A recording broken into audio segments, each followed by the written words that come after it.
New intro, who dis?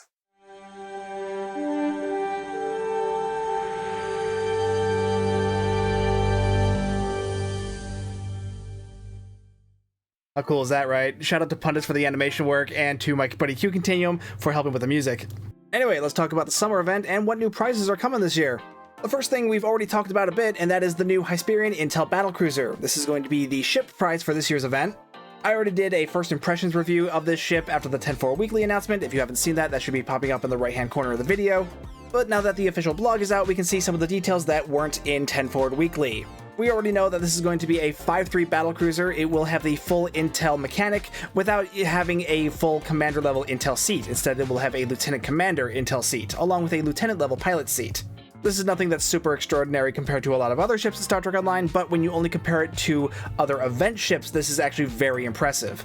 Event ships don't normally have the full specialization mechanics, which makes this ship very unique. It only having a lieutenant commander Intel seat, that's kind of the compromise for it still being an event ship. Like I said in the first impression video, this is a compromise that I am totally for. If this is how Cryptic is going to be moving forward with event ships from now on, I'm all for it, because, you know, the lack of a full a full specialization mechanic on event ships has always been my biggest gripe about them. But if they want to give us the full specialization mechanic without giving us the commander level specialization seat, I'm all for it. That's fine. I can deal with that. Anyway, now that the official blog is out, now we can look at some of the information that wasn't in 10-4 weekly, mainly the modifiers. This thing has a hull modifier of 1.379, shield modifier of 1.137, a base turn rate of 9.73, an impulse modifier of 0.1777, and an inertia rating of 39. Those are some odd numbers. Like, you rarely see, you know, hull modifiers and speed modifiers fractioned out like this so much. Like, why not just bump the modifier for hull up to 1.4? Why not just bump the turn rate up to 10? Because it's not going to make that much of a difference. But I'm guessing the thinking here is that they're just trying to shave off a little bit of the base stats because, again, this is a free event ship and they are doing something that they've never done before, and that is putting the full Intel mechanic on an event ship. Though even with these modifiers shaved off a little bit, which, again, is weird, they're not bad stats. Actually, let's compare this to some other battlecruisers because I'm curious what that'll look like. Okay, here are the stats for the fleet version of the Arbiter Battlecruiser, which my camera is mostly blocking. One second. That's a bit better.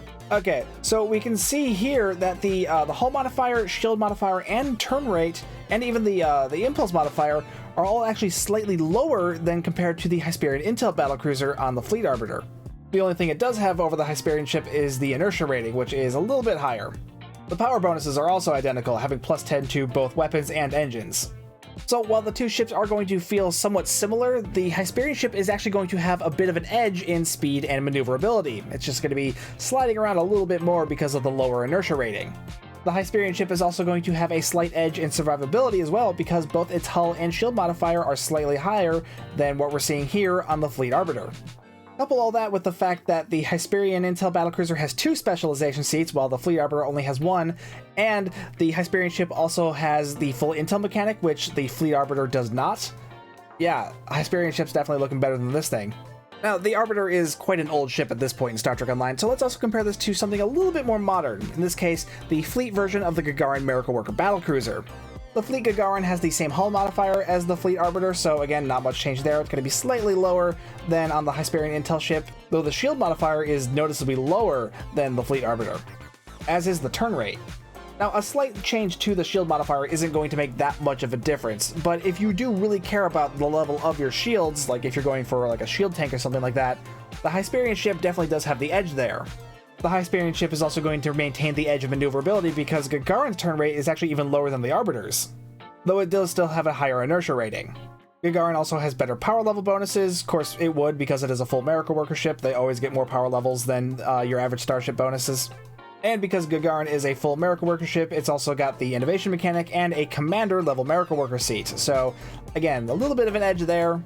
The Hysperian ship is only going to have a Lieutenant Commander Intel seat, so that's not going to be a huge drop-off in like generally what the ship can do in comparison to each other, especially because both ships are both completely different specializations, so at that point you also got to start comparing what Intel can do versus what Miracle Worker can do, and it turns into a whole thing that's really not worth getting into because that'll make this video very long. Anyway, the point that I'm trying to get to is that even with these odd numbers in the modifiers, this battlecruiser most certainly holds up to other battlecruisers that you'd find in the Sea Store. And in some ways, it's actually better, because don't forget, this thing still has a battle cloak. Anyway, there's the Admiralty stats if you care about them. 52 to Engineering, 37 to Science, 37 to Tactical, plus 2 to all stats per additional ships, which that's not bad. I already went over the console and the trait in the first impression video, so let's move on to what else is going to be available in this year's summer event. In addition to the Hysperian Intel Battlecruiser, from this year's summer event you'll also be able to earn the Elysian War Magick Set. This is a new ground set that includes a sword, a new kit module, which is a spellbook, and a new shield. This ground set is based off of the Star Trek Strange New Worlds episode, The Elysian Kingdom, which featured the Enterprise kind of being taken over by this storybook kind of thing. It was a very odd episode. I won't go into it for spoiler's sake, but you do see several elements of that episode in this set, including the sword, which was wielded by Lieutenant Ortegas in the episode, the storybook itself, which kind of set everything off, and then there's the shield, which I don't think really played much of a part in the actual episode itself, but they needed it for the sake of the ground set. The sword seems to work like most melee weapons do in Star Trek Online, but it does have a unique tertiary attack, which against wounded enemies, which I'm guessing means like enemies with low health, you can perform a special attack that will just immediately kill them, which it's meant to be sort of like an execute attack. Judging from what I saw on 10-4 Weekly, it does have a bit of a longer cooldown. I think it was something like 30 seconds, if I'm correct. The sword also has the ability to slow the movement speed of enemies that it's attacking, which that's really nice. I've seen other melee weapons in Star Trek Online where they get like some sort of repel ability, which repel is the exact opposite of what you want on a melee build. But being able to slow your enemies, that's absolutely what you do want, because you want to keep them in your weapon's range, because that's going to be a lot lower than what it normally is, because it's a melee weapon. The kit module is called Nev's Icy Talons, and what it does is fire several bolts that deal ice damage, and when they hit a target, it'll generate sort of a, they can describe it as a cone of cold that will spread out behind the target. Meaning it should deal a decent amount of damage to your primary target, but will also deal some secondary damage to any targets that are within that cone behind the target. During the 10 Forward live stream, Kale was describing this thing as doing epic amounts of damage, and I don't think he was taking into account that he was testing this thing on a tutorial map, and in a tutorial, everything does epic amounts of damage. So we'll see how that claim holds up when we actually get our hands on this thing. The shield is kind of interesting because it seems to have an ability to reflect damage back to your attackers, so any enemies that attack you, their damage can be repelled back to them. At least that's what it sounds like from the description. We didn't get to see much of that in the 10-4 Weekly stream, so we'll have to see how well that measures up in actual testing. Now, this is an actual weapon set, so there will be set bonuses for equipping pieces of this gear. You know, I was just going to try to read this from the description, but you know what, let me just go find the tooltip from the live stream. There it is. Okay, so the two-piece bonus is called Book and Blade, and it will have a chance to increase your kit performance when you complete combo finishers with your melee weapon. Definitely not a bad idea to encourage you to more properly use your melee weapons, but only lasting for 5 seconds, that kind of makes me kind of iffy. But at the same time, I guess it depends on like how long the lockout period on that is. So, because if there isn't a lockout period on that 5 seconds, you're going to be getting that back pretty quickly. So I guess that's not that big of a deal.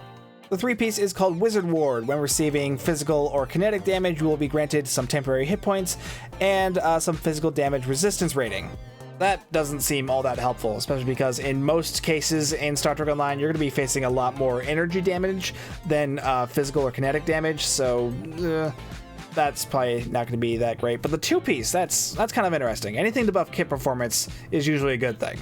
I'm recording this video on the Monday before the summer event comes out, so I'm assuming that they've announced everything that's going to be happening this year, or at least everything that's going to be included with the event that's going to be available to, you know, win or earn as a prize. And I gotta say, the amount of prizes for this year's event feels a little light.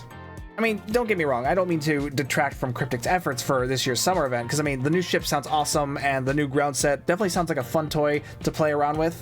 Like, I remember past summer events, there'd always be, you know, various pieces of new ground gear, or sometimes even space gear, or like space bridge officer abilities. Or there'd be a bunch of new costume pieces for your captain to wear, or a bunch of new non-combat ground pets. Or there'd be new Risa gear, like new power boards or floaters. But this year, I mean, we're literally just getting 3 pieces of gear and a new ship, that's it. They haven't even announced a costume with that ground set, so it's literally just the gear, that's it. The lack of costumes is probably the thing I'm most kind of like, about, because, I mean, costumes is one of the big things for the summer event, so the fact that they're not releasing any new for that is just weird, especially considering the themes for this year's event. This could have been an opportunity to release new Hysperian armor costumes, which that would have been really cool. Or considering that we're getting a full ground set based off of the episode The Elysian Kingdom, we could have at least gotten Lieutenant Ortegas's costume from that episode, or really any of the other characters. Though I point out her costume specifically because, I mean, we're getting her sword, so why not, you know, go all out with the full costume and everything? That would have been way more fun. I don't know, maybe I'm just coming off as demanding or entitled, but I remember the summer event being so much bigger back in the day, and I miss that because, yeah, it used to be so much bigger than just 3 pieces of gear in a new ship. Okay, I already know how a lot of you feel about the ship, so I'm not going to ask you what you think about that. And frankly, reading through the comments of that first impression review, some of y'all don't watch Lower Decks, and it shows.